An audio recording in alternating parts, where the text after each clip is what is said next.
25 years ago, the Lion of Judah and his warriors awaited the end of Ethiopia's rainy season, which would signal invasion by Italy's fascist legions. Chieftains and tribesmen flocked to Addis Ababa, where they pledged their loyalty and their lives to Emperor Haile Selassie.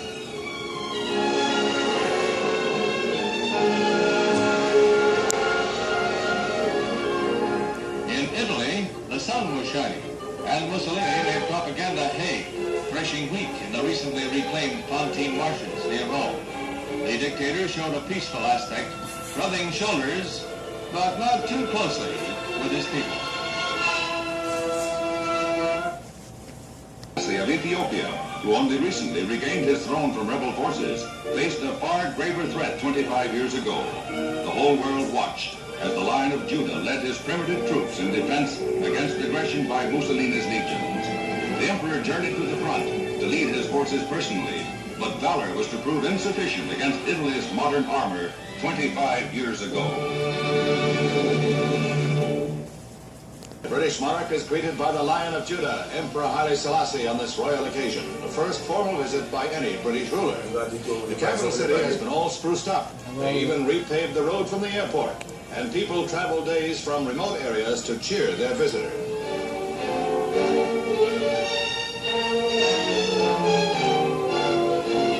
Queen rides in the imperial carriage drawn by 6 white horses. During her 8-day stay, she doesn't get close enough to pet the palace lions, who are closely guarded and wear hobble collars during the royal visit. Africa Hall is the headquarters of the United Nations mission to Africa and was a gift of the emperor, who traces his ancestry back to the Queen of Sheba. During the war, Haile Selassie spent years of exile in England when the Italians occupied his country. This, he says, has drawn him even closer to Britain.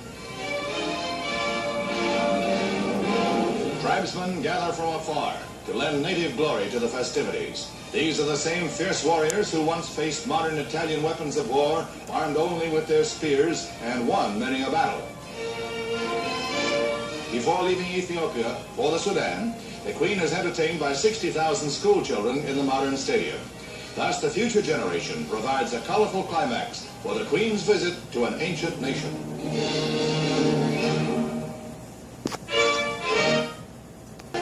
Ethiopian Emperor Haile Selassie observes his 75th birthday, and a national holiday is proclaimed. Diplomats, loyal subjects, and global admirers send special gifts. The beloved leader's day began with a 21-gun salute. Children of armed forces officers present flowers to their emperor at the royal palace, where huge crowds gathered. Special tribute and homage to the Lion of Judah from his people.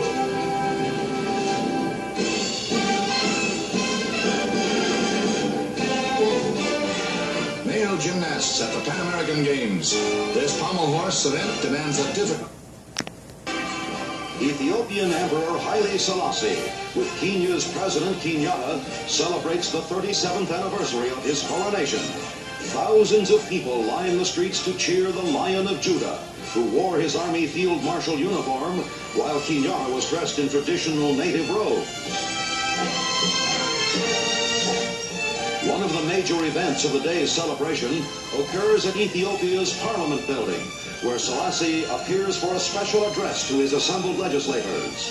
The emperor urges force as the only remaining alternative to end colonial rule in Rhodesia, South Africa, and the Portuguese territories, while asking UN efforts to settle the Vietnam and Middle East situation.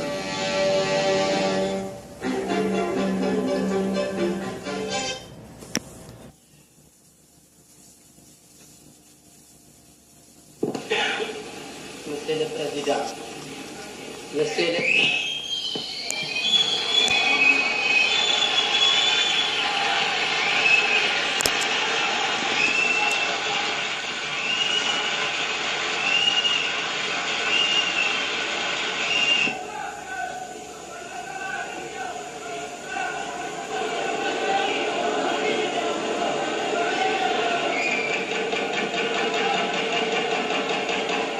l'Assemblée de m'excuser, je ne m'exprime pas en français comme je l'aurais voulu.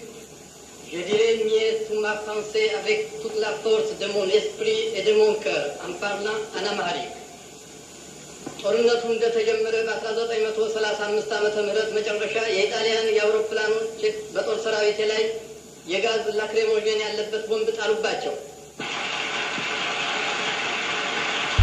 Yeah, Rastafari is his name. Kingdom of heaven is at hand. Salvation time. Judgment is not adjustable, but your steps